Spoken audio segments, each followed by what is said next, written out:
prior to the start of the meeting. During the public comment portion of the meeting, each speaker will be limited to 3 minutes to complete his or her comments. As the presiding officer, I will strictly enforce that time limit. Also, profanity, yelling, inappropriate, uncivil, or discriminatory comments will not be permitted. In accordance with Judson ISD Board Policy BED-NOGO, in the event your comment, in my judgment as the presiding officer, constitutes a complaint or charge against an employee or officer, it will be necessary for me to interrupt you and direct you to seek resolution of your complaint through the district's appropriate formal grievance policy. DGBA for employee complaints, FNG for student or parent complaints, and GF for public complaints. With those cautions in mind, we will now be glad to hear comments on the agenda items. All right. Our first speaker will be Dr. Sherry Thomas, and up on deck will be Courtney Walker. Go ahead.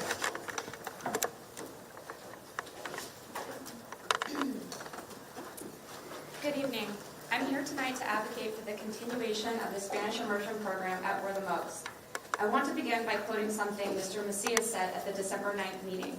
He said, and I quote, "The more we cut, the less prepared we are academically. At the end of the day, we have to make sure we're in a position to meet academic goals. We can't have a D-rated district and still be in this predicament." I believe this statement reflects exactly the right mindset for this decision. I understand the district is facing a budget crisis, but cutting academic enrichment programs like Spanish Immersion is not going to solve that problem. Wortham Oaks is one of the highest performing schools in Judson ISD, and Spanish Immersion is a major reason for that success. The students in this program consistently outperform their peers and strengthen the school's overall ratings. If you remove the enrichment program serving your highest performing students, respectfully, you would be lucky to remain a D-rated district. Families choose Wortham Oaks because of this program. I live in Cibolo Canyons, where many families actively choose charter or private schools to avoid Judson ISD altogether. Spanish Immersion is one of the only programs that attracts families into the district rather than pushing them away. If the program is eliminated, families will leave, and when enrollment drops, funding drops. The students who leave will disproportionately be the high-performing students whose scores strengthen Wortham Oaks and the district as a whole. Now, regarding cost savings, concerns have been raised about the early low enrollment cohorts, but that issue was addressed last year when the board voted to increase the class size to 25 students. Well, a class of 25 students is enough to require a teacher, whether that class is in English or Spanish. So the question remains, how much money is actually being saved, and is it worth the cost of alienating families? Now let me address the plans for next year. Eliminating the program as soon as next year would be incredibly disruptive. At a bare minimum, currently enrolled students must be grandfathered in. This is not only an ethical issue, but it may also be a legal one. Families enrolled under a written 5-year program agreement presented as a 5-year commitment. I brought a copy of that document, and here it reads, 5-year commitment and fully supported by school district administration. Parents relied on that promise when choosing to enroll in the program and in the school. Abruptly reversing it raises serious concerns about promissory estoppel, which is a legal term meaning a promise was made, families made major life decisions based on that promise, possibly to their detriment, and that cannot simply be broken without consequence. What we are asking is simple: protect the program and protect the children already in it. Thank you. Thank you, Dr. Next up is Courtney Walker, and on deck is Dr. Lusterio. Good evening. I am here as a parent of 3 students currently enrolled in the Spanish Immersion Program at Wortham Oaks Elementary to express my deep concern about the possibility of this program ending. Because budget constraints are driving this proposal, what specific changes are being considered that do not directly affect students? Understanding the financial reasoning is essential for families trying to make sense of this proposal.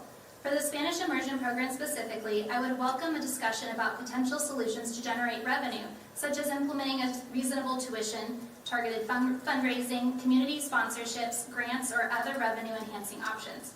I simply ask for the opportunity to collaborate before an impulsive decision is made to end this valuable program. I would also like to request a clear cost-benefit analysis. How much would Judson actually save by cutting this program, and how does that compare to the academic, cultural, and long-term community benefits this program provides? During the board meeting on December 9th, to paraphrase, a member of the board encouraged the need to be careful with budget reductions, noting that overly drastic decisions could be regretted in the future. However, the suggestion to eliminate this program feels rash, and reducing or repurposing these teaching positions makes absolutely no sense, as these students will still require classroom space, resulting in minimal or non-existent savings. When my husband and I decided to enroll our children in the Spanish Immersion Program, we committed to family involvement and participation for the full 5 years. This commitment needs to be reciprocated by this school district, at the very least to the currently enrolled students. But it should also be noted that there is a growing interest for future incoming students, as the current first grade class has the largest class size of all the Spanish Immersion grade levels. The JISD Spanish Immersion Guidelines found online, which Sherry found, which we agreed to when enrolling our youngest 2 children, states that this program is fully supported by school district administrators, educators, parents, and community members. If you, as the Judson School Board, do not feel an obligation to continue offering this program to these students, what do you think that you are teaching them about the importance of commitment? Aside from that, I cannot overstate the positive impact of the Spanish Immersion Program. Even with my two of my children just beginning in the first grade this year, the amount of language development and cultural understanding they have already gained is remarkable, which is especially important in a region like San Antonio with such a rich cultural and linguistic heritage. Ironically, the day that the board proposed to end this program on December 9th was also the evening that all FAED classes impressively demonstrated their knowledge and talents by speaking and performing about Christmas across Latin America. This program is highly valued by the families involved. The students have formed a close-knit, supportive community that would be heartbreaking to see dismantled. Every family I have spoken to about this proposal, both those currently enrolled and those with children in kindergarten, would be very frustrated and disappointed if the Spanish Immersion Program were to end. I strongly urge the district to consider solutions that preserve it. Thank you for your time and your thoughtful considerations with this matter. Thank you, Mrs. Walker. Okay, next up is Dr. Lucerio, and on deck will be Mrs. Garza. Good evening, members of Judson ISD. Unfortunately, I did not prepare a speech. However, I wanted to allude that what my fellow parents have talked about is that I was very saddened to hear that at first when we were informed that the program was going to be phased out, it was very disheartening because my family has been with Judson for the past 4 years, and we have four children that are in the Judson ISD school district. At this time, my daughter, as I was telling the other parents, she was supposed to be in special ed, just like my son, who's autistic and ADHD. However, with the introduction of the Spanish Immersion Program, not only has she not gone into special ed, but she has thrived, and she has really grown to be the special young lady that she is. She challenges me every day in Spanish. Even as a physician, and I deal with many people from different cultures. My daughter teaches me every day more than you can ever know. And as my fellow parents have alluded to, we have such a great parental participation compared to other programs in the school, including the GNT, the Gifted and Talented program, which my daughter has also applied to, which is also supposed to be phased out. I just wanted to state that please do not take this program away from our kids. It's really disheartening. I mean, I've been here for 4 years and retired here from the military, and I intend to stay in the Judson ISD district as much as possible. However, if programs like this get phased out and get discontinued, unfortunately, I'm going to have to make the tough decision to move my family out of the district to go find other opportunities elsewhere.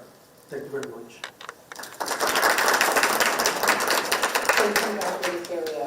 All right, next up is Mrs. Garza, and on deck is, I always say names wrong, horrible, Areli Almaz. I'll try and say that right. So, all right, go ahead, Mr. Garza. Hi, my name's Isidro. You can call me Paul, that's my middle name, that's what I typically go by. It's a little bit weird being back here again from the same time last year talking about a program that was going to be continuing on and expanding. And this program actually means a lot to me and my family because we both speak Spanish. My wife's family primarily majority Spanish, and that helps our kids communicate with them significantly better. On top of that, if you just look at it as a whole, I mean, globally, I think 8% of the population speaks Spanish, and then in the United States, it's something around 15%, and then in Texas, I think it's 28%, and then San Antonio, it's 35%. So even if you took that into consideration, when they eventually grow up and get into careers, they would have the ability to help people who speak Spanish and might not speak English, or have a career that would allow them a lot more opportunities because they have that ability to speak Spanish. And the other thing about this program is it's usually given to students that are high achievers, and usually high achieving students require to be challenged so that they can continue with their progression and improving. And I want to say removing an enrichment or adding an enrichment program such as Spanish Immersion or GT to a district or a school tends to either improve or decrease the performance depending on what you did, adding it or removing it, somewhere in between 15 and 20%. And that's a huge hit to the overall academics of the district. And I just don't think it would do justice for the whole district when you're trying to improve your academics, but instead you're trying to get rid of academic programs. So I think it wouldn't be too great to have these removed because, and that's just going to take away so much from existing students and future students into the program and other programs like GT and things like that. That's all I have. Thank you. Thank you, Mr. President. All right, Areli Alvarez, and if I said your first name wrong, please correct me. No, that's okay. All right, go ahead. I just want to say that I understand that hard decisions have to be made. You know, we have to look at it financially. However, I just ask that our kids would be grandfathered in because they've already put in so much time and effort over a year and a half, and I would love to see those kids see through to 5th grade like they were promised. I can already see such a big improvement in my son and how much Spanish he has been able to learn in just a year and a half. And not every kid was invited into this program, so it was the kids that they thought that could academically, handle it. So the parents that, have these kids were very involved. Our class usually wins most money for fundraisers, most money for Apex Run, most donations when we bring in, whatever it is that we do. So if you guys take this away and now we're forced to look into private schools or moving homes, then you guys would lose those of us that are participating more than other classes that are not Spanish Immersion Program. And finally, I would like to say, those of you on the board that speak Spanish, don't you feel so lucky to be bilingual? And those of you who do not, I bet you wish you did, especially in San Antonio. So just please think about that when you make your decision, and think about our kids who have put in so much effort over the last year and a half, at least for my second grader, and the other kids who've been in it longer. But thank you. Thank you. Okay, that concludes our citizens to be heard. Next up on our agenda is we have our trainer here from TASB. Just a little note on the agenda. We had, at the last minute, 10:30 at night, added the financial solvency in case any board members had questions. So at the end of tonight, I know we all just got a brand new one about 4 hours ago. So once we come back out of closed session, we'll see who may have questions for the superintendent. If it's 4 more people, we'll continue the meeting, and then they can, whoever has questions to ask him, ask. And then if it's less than 3, the superintendent Is said. it just one right now? One question, one new question? I have heard, we just got it 4 hours ago. I know I haven't had a chance to look at it yet. So, and I know Ms. Lee said she hadn't had a chance to go through it all. Has everybody had a chance? I was in meetings all afternoon. So I haven't even had a chance to look at it. so I'm not sure if I have questions yet or not. So, could I ask, is there a lot to go over, Dr. Fields? I believe it. I just wonder if it can just be done and done. We had went over it last time we went through. We've been making updates up until the point we walked in, and I'm sure we'll be doing that as we move forward. Our big concern was to clear up any misunderstandings the board may have had prior to Thursday, so that's why it was added to this agenda meeting. So we stand ready to answer any questions you guys may have. And we did go over quite a few questions with Ms. Lee earlier, so. Yeah, I think most of us have been asking questions one-on-one. But my thing is to the new ones, I intend to like, have my own thing and talk to really like who's gonna be protected, so that's why I put with all the new ones yesterday. I wanted to reach out and, Yeah, I think we need some time who's to gonna be digest affected it, on so. that one. And I don't want to hold up our That's my decision. trainer who's here, who was scheduled to start at 6. I wouldn't want to do that for long, if it's only like 30 minutes. Correct. I mean, I don't know how much you have. If only one person has questions, the superintendent said he'll make himself available, so. And I think we've been doing that. You offered that to everybody last Yes, week. I Correct. did sit with Dr. Fields the other day. Here you go. Sorry, I did meet Dr. Fields the other day just to understand all the purpose and everything, and with those additional ones though, because that's how I work though. I wanted to like understand and reach out to the ones that are going to be affected and weigh things like if this really more on me to like vote for it or not. So with all the new ones that came in, there's kind of quite a bit in there, so I still want to like lay on those things and reach out to those people. In person. Yes, I do that. Like I visited, get advice and everything just for me to like understand it more before I go to my vote. Yeah, and I That's asked the superintendent to, that's why he called everybody last week after the last meeting to see, so that people could email in questions or have no questions or come in and meet, and he offered meetings to all of us, so, but now we have a new one, so we'll. I'm just wondering if you could just be done. Okay. I mean, I just had the I guess one the standard, my question is, if you're the only one with questions, I Yeah. think the rest of us are ready to move on with training. Well, I mean, a It's kind of a consensus look would be great to have. I mean, could we just because y'all are gonna wait, I don't wanna see you waiting 3 hours. Can we just knock it, if it's one question, knock it out, and you guys go? I mean, really go? Any input on that? My only point to that is it's never just one question, and I'm letting you guys know that at 10 p.m. I do have to be out of those doors. And I really don't want our trainer to sit there and wait for us. If you have the question, I recommend just kind of go speak to Dr. Fields on your own, maybe tomorrow. Because again, I'm on a pretty tight time limit today. I too have to be in the airport very early tomorrow morning to drop somebody off too, so I turned into a pumpkin early today too, so. Yeah, you'd be happy to answer any of Ms. Stanford and Ms. Lee's questions. I'm sure I'll have questions too, I just literally didn't have time in the last 4 hours. Ms. Stanford, I can call you first thing tomorrow. And Ms. Lee, if you have more questions, or if any of you have questions, please just give us a call. We'd be more than happy to go through it. Okay. So they're not gonna wait for 3 hours, right? No, does anybody need them to wait, or y'all willing to handle it one-on-one tomorrow? I can.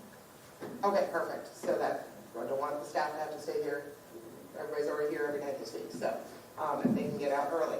Well, perfect, then we are gonna move on to, the board will now adjourn into closed session pursuant to the following sections of the Texas Open Meetings Act. Pursuant to Texas Government Code, section 551.074, CASB board self-assessment and team of 7 training. The time is now 6:22 p.m. and we are in closed session. Thank you.